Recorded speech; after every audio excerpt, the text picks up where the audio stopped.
उज्जैन यानी प्राचीन काल की अवंती नगरी। वक्त गुजरने के साथ इस इलाके पर राज करने वाले हुक्मरानों के चेहरे बदलते चले गए, लेकिन एक चीज़ जो शाश्वत है, जो न कभी बदली और न कभी बदलेगी, वो है महाकाल की सत्ता और उनका साम्राज्य।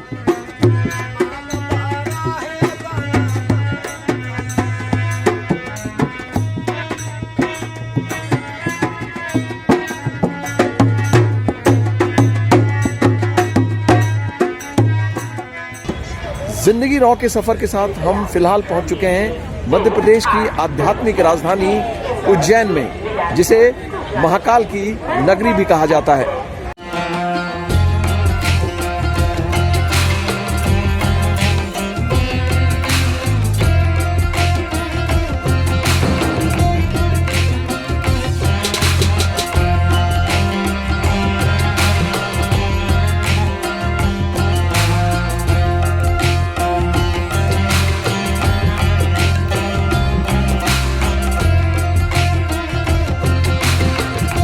कहते हैं उज्जैन की इस नगरी में ना तो कोई प्रधानमंत्री, ना मुख्यमंत्री और ना ही कोई और मंत्री रात बिता सकता है।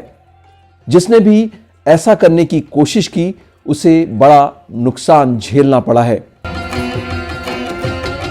महाकाल के मंदिर के प्रांगण में मैं खड़ा हुआ हूँ और मेरे पीछे आप देख सकते हैं शिखर है।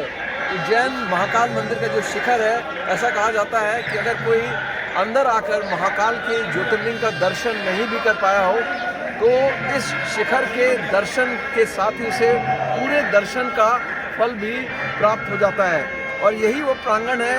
कहा जाता है कि जो जिलाधिकारी हैं उज्जैन के, जो भी जिलाधिकारी यहाँ पर आता है, इसी प्रांगण में आकर चार्ज ग्रहण करता है। मतलब सबसे पहले महाकाल को हाजिरी देनी होती है, उसके बाद ही वो अपना पदभार ग्रहण करता है। तो ये खासियत है उज्जैन के महाकाल मंदिर की, जो कि 12 ज्योतिर्लिंग है, उसमें से इसका तीसरा नंबर आता है। काफ़ी महात्म्य है और कहा जाता है कि यहाँ पर काल बंधा हुआ है। जी हाँ, यहाँ पर काल बंधा हुआ है।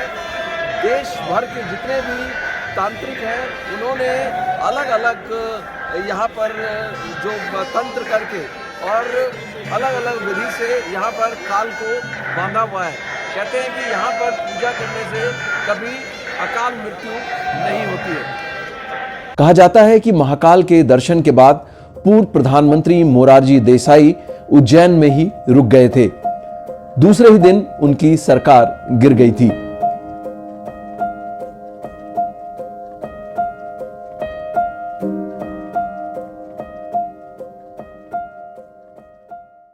ऐसा ही कुछ कर्नाटक के मुख्यमंत्री बीएस येदियुरप्पा के बारे में भी कहा जाता है, जिन्हें दर्शन के बाद उज्जैन में रुकने की वजह से कुछ दिनों के बाद ही इस्तीफा देना पड़ा था।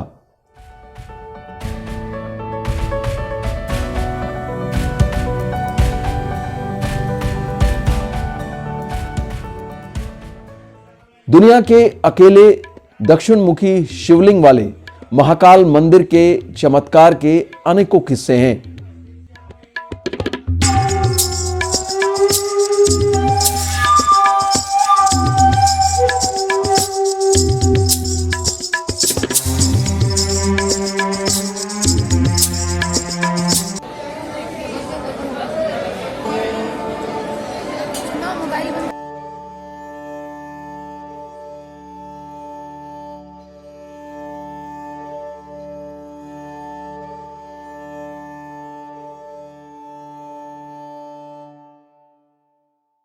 इसके साथ ही महाकाल की भस्म आरती के पीछे की कहानी भी बेहद दिलचस्प है।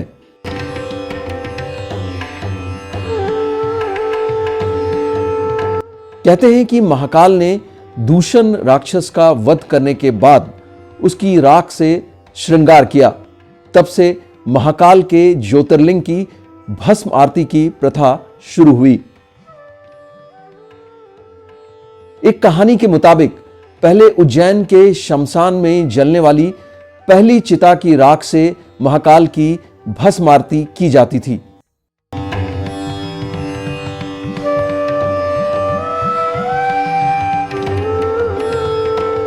लेकिन अब कपिला गाय के गोबर के बने कंडों और पीपल, अमलताश, बेर और कई दूसरी लकड़ियों को जलाकर तैयार की गई भस्म से महाकाल की भस्म आरती की जाती है।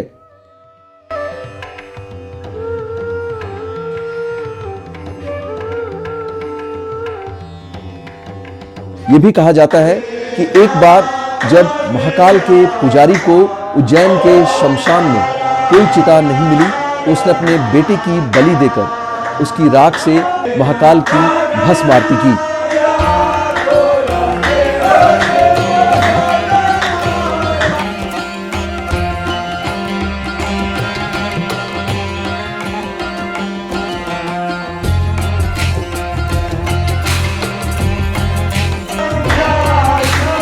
इससे भगवान महाकाल प्रसन्न हो गए। उन्होंने पुजारी के बेटे को जीवन दान दिया और फिर कहा कि कपिला गाय के गोबर से बने कंडों से ही उनकी आरती की जाए। तभी से कंडे और लकड़ियों को मिलाकर तैयार की गई भस्म से महाकाल का श्रृंगार करने की प्रथा शुरू हो गई।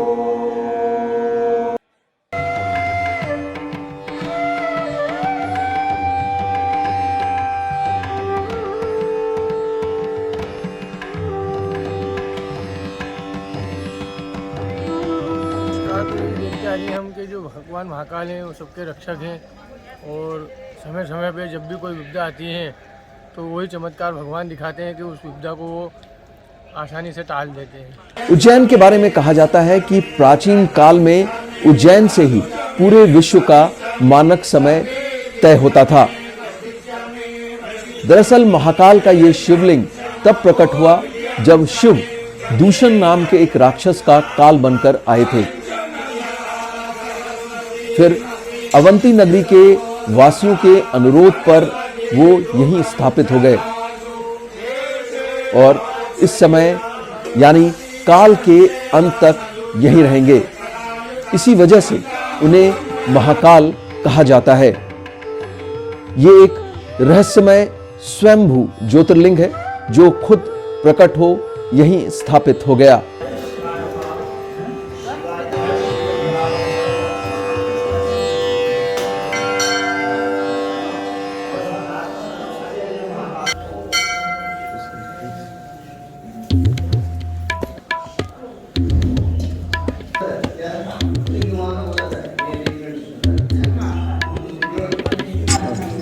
महाकाल मंदिर के प्रांगण में एक और महाकाल भी मौजूद हैं जिन्हें जूना महाकाल के नाम से जाना जाता है। मध्य प्रदेश की आध्यात्मिक राजधानी उज्जैन के महाकालेश्वर मंदिर के प्रांगण में फिलहाल हम हैं और मेरे सामने ये जूना महाकाल ज्योतिर्लिंग है। यहाँ पर वृद्ध कालेश्वर के नाम से इनको जाना जाता है। महाकाल के एक स्वरूप है।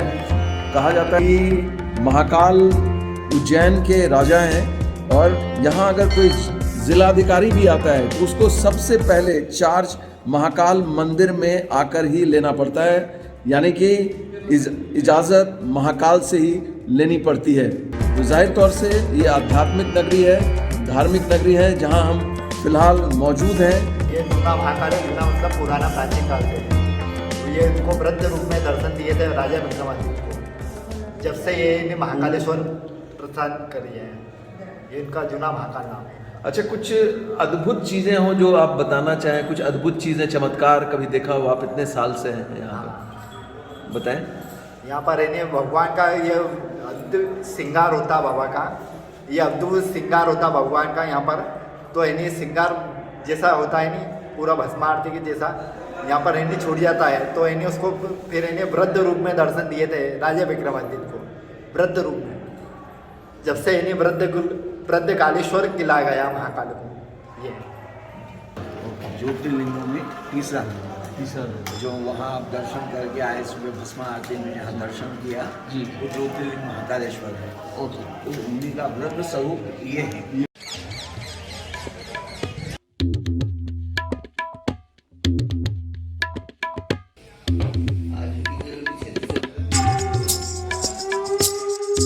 शहर कोतवाल और महाकाल के सेनापति काल भैरव का मंदिर भी उज्जैन में ही स्थित है। इसके बारे में कहा जाता है कि इनकी प्रतिमा खुद मदिरापान करती है।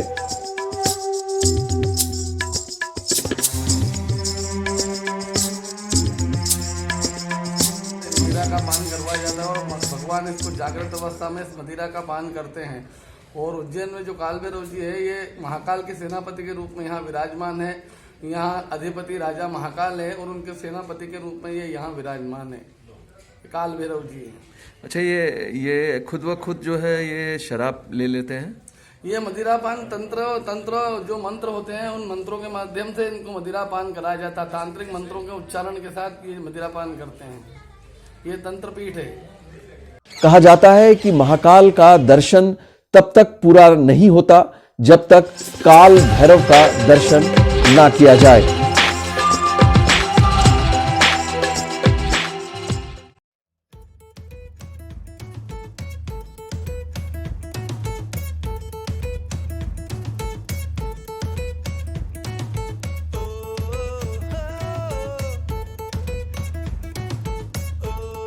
काल भैरव मंदिर के ठीक बाहर बैठे एक शख्स का कद लोगों को उनकी ओर आकर्षित करता है।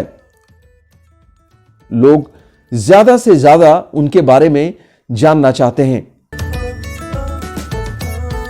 इनका नाम मिलिंद है। कुछ लोग इन्हें मदन के नाम से भी जानते हैं।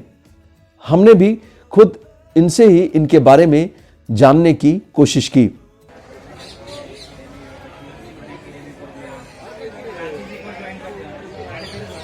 आप कहाँ से हैं? कानपुर से हैं। क्या नाम हुआ आपका? हाँ? मिलिंद। अच्छा, मिलिंद कब से हैं यहाँ पे आप? यहीं पर रहते हैं? अच्छा। ओके। तो कुछ काम वगैरह सरकार से कुछ मदद वगैरह नहीं मिले? ओके। कैसे खाना पीना लोग दे जाते हैं? अच्छा। मिलिंद कब से यहाँ पर आप बैठते हैं? 8 साल से। यहाँ पर रहते कहाँ हैं आप? कहीं घर नहीं है आपका?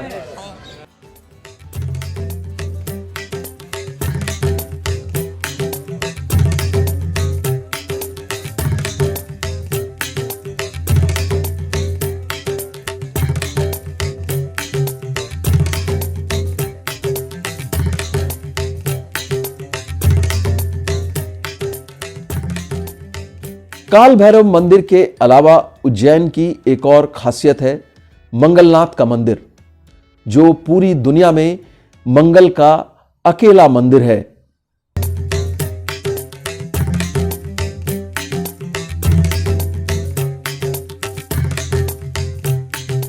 जी हाँ, ये देश और दुनिया का अकेला मंगलनाथ का मंदिर है, जहां पर यह मान्यता है कि जो लोग मंगल ग्रह से पीड़ित होते हैं वो यहाँ पर अपना निवारण के लिए आते हैं, दोष निवारण के लिए आते हैं। और सबसे खास बात कि ये कर्क रेखा पर स्थित है। हमारे साथ पंडित जी हैं, आइए पंडित जी से बात करते हैं। पंडित जी, क्या और खासियत है इस मंगल दोष होता है ना कुंडली में, उसका मंगल शांति पूजन होता है चावल से। अभी आप खड़ा पृथ्वी का सेंटर पॉइंट है, कर्क रेखा यहीं से गुजरा है। आपको जगह नंदी मिलता है, लेकिन अपन का वाहन है भेड़ मेष। ये महादेव के पसीने से भगवान है। उसको मंगल दोष होता है ना, उसका मंगल शांति निवारण ही होता है। कितने लोग आ जाते होंगे साल में? बहुत लोग आते हैं, मतलब बड़ा ही रहता है, मंगल के ज़्यादा भीड़ रहता है यहाँ पर। ये थे पंडित जी जो बता रहे थे कि आखिर ये मंगलनाथ का मंदिर किस लिए फेमस है, किस लिए मशहूर है। ये तो थी उज्जैन के कुछ मशहूर धर्म स्थलों की बात। आइए अब आपको महाकाल मंदिर के पास के मशहूर बाजार के बारे में बताते हैं, जहां जिंदगी कभी थमती नहीं है। जिंदगी राव में आज हम आपको दिखाते हैं मध्य प्रदेश की आध्यात्मिक राजधानी उज्जैन में महाकाल मंदिर के आसपास के बाजार का रात्रि का दृश्य। रात में कैसा नज़र आता है महाकाल मंदिर के आसपास जो बाजार हैं, वो हम आपको दिखाते हैं। आप मेरे पीछे देख सकते हैं, यहाँ पर चहल पहल है, तमाम लोग आ रहे हैं जा रहे हैं। थोड़ी दूर पर एक मलाई वाला है जो दूध को बॉयल कर उसमें केसर डालकर लोगों को सर्व करता है, उसकी दुकान लगी हुई है। इसके अलावा मेरी दाहिनी ओर यहाँ पर रुद्राक्ष की दुकान है, इसमें अलग अलग तरह के रुद्राक्ष लगे हुए हैं। और अगर बाईं ओर की अगर बात करें तो यहाँ पर चूड़ियों का स्टॉल भी लगा हुआ है। चूड़ियों का स्टॉल हम आपको अभी दिखाते हैं। मेरी बाएं साइड जहाँ पर आप कुछ महिलाएं देख सकते हैं, कुछ पुरुष भी वहाँ पर मौजूद हैं। चूड़ियाँ आप देख सकते हैं, चूड़ियाँ वहाँ पर लगी हुई हैं, लटकी हुई हैं, अलग अलग तरह की चूड़ियाँ हैं। लोग वहाँ पर अभी 9 से 9:30 बजे का वक्त है, लेकिन लोग अभी भी खरीदारी कर रहे हैं। अलग अलग तरह की चूड़ियाँ वहाँ पर मिल रही हैं। तो जाहिर तौर से ये हर रोज़ का नज़ारा है। महाकाल मंदिर के आसपास जो भी बाज़ार हैं, इसी तरह यहाँ पर सालों भर चहल पहल रहती है और किसी भी तरह का कोरोना का असर नज़र नहीं आ रहा है। जो नया वेरिएंट आया है ओमिक्रॉन, उसका किसी भी तरह का असर नज़र नहीं आ रहा है और अभी भी चहल पहल चल रही है। तो ये था महाकाल मंदिर के आसपास के बाज़ारों का रात्रि का नज़ारा जो हमने आपको दिखाया।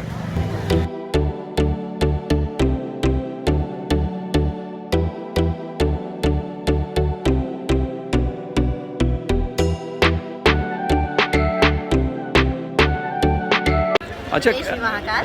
जी, जय श्री महाकाल। अच्छा, क्या चीज़ की दुकान और किस किस तरह के रुद्राक्ष आप यहाँ रखती हैं? जैसे मेरी शॉप का नाम है माँ हिंगलाज भक्ति भंडार है। ये महाकाल मंदिर के जस्ट सामने है। ठीक है, यहाँ पर आपको रुद्राक्ष का माला मिल जाएगा, कुछ इस तरह का होता है। इसमें भी काफ़ी वैरायटी रहता है। नेपाली दाना होता है, इंडोनेशिया दाना होता है, मलेशिया वाला दाना होता है, लेकिन मेरे पास मिलेगा आपको रुद्राक्ष का माला और वो होगा नेपाली। ये 5 मुखी का होता है, आपको मैं दिखाना चाहूँगी। फिर इसके बाद मेरे पास तुलसी का माला मिलता है। उसके बाद में आपको ये आएगा चंदन का माला। ये कुछ गिफ्ट आइटम के तौर पर रहता है। आप अगर जैसे किसी को गिफ्ट करना हो उस पर्पज से आप इसको किसी को गिफ्ट करने के लिए ले सकते हैं। और इस टाइप के ब्रासलेट, रुद्राक्ष के ब्रासलेट मिल जाएंगे। महाकाल के अभी जो फैशनेबल कड़े हैं वो मिल जाएंगे यहाँ से। सारा महाकाल की फ्रेम मिल जाएगा। फ्रेम में भी बहुत सारे डिज़ाइन रहता है, काफ़ी तरह का बाबा का अलग अलग श्रृंगार होता है, वो मिल जाएगा। फिर ये बाबा का एक प्रिय चीज़ होता है डमरू मिल जाएगा। काफ़ी का यहाँ पर काफ़ी चलन रहता है। उसके बाद में आपको पूजन सामग्री से रिलेटेड चंदन मिल जाएगा, कुमकुम मिल जाएगा। अक्षगन जो होता है काफ़ी बढ़िया क्वालिटी का आता है। उसके बाद यहाँ पर हर कहीं नहीं मिलता है, ये कुछ ऐसा चीज़ें, ये कुछ यूनिक चीज़ होता है। ये होती है चीलम। ठीक है, इसमें तो मिट्टी का मिल जाएगा, लकड़ी का है, ब्रास का है, कुछ डिज़ाइनर मिलेगा इस टाइप के। बाकी कीरिंग वगैरह बाकी सारा ये कलेक्शन आपके साथ।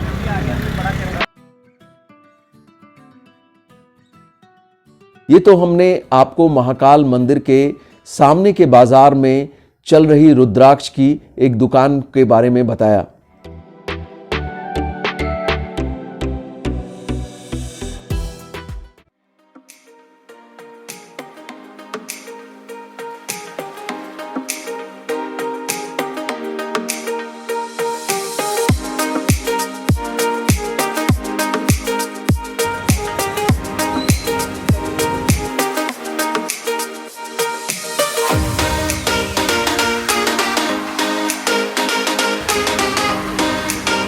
आइए अब आपको बताते हैं एक मशहूर दूध मलाई की दुकान के बारे में। वैसे तो महाकाल मंदिर के सामने के इस बाज़ार में दूध की कई दुकानें हैं, लेकिन घंटा वाला के नाम से मशहूर इस दुकान पर लोगों की काफ़ी भीड़ लगती है।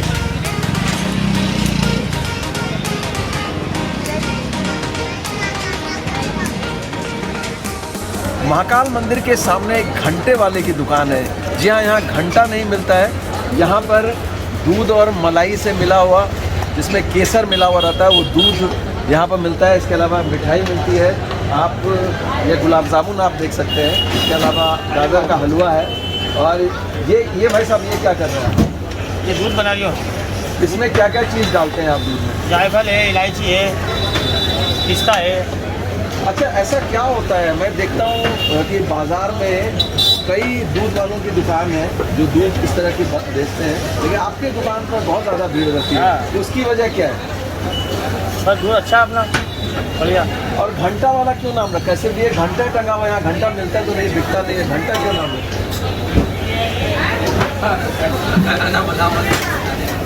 ये सिर्फ मुस्कुरा रहे हैं, हमारे सवाल का जवाब नहीं दे रहे। लेकिन इनकी जो दुकान है उसका नाम घंटा वाला है। हालांकि ओरिजिनल नाम प्रकाश दूध वाला है, लेकिन ये महाकाल मंदिर के सामने जो दूध की दुकान है, जहाँ पर दूध मलाई केसर मिला हुआ जो दूध बिकता है, उसमें सबसे ज़्यादा भीड़ इसी घंटे वाली दुकान पर रहती है।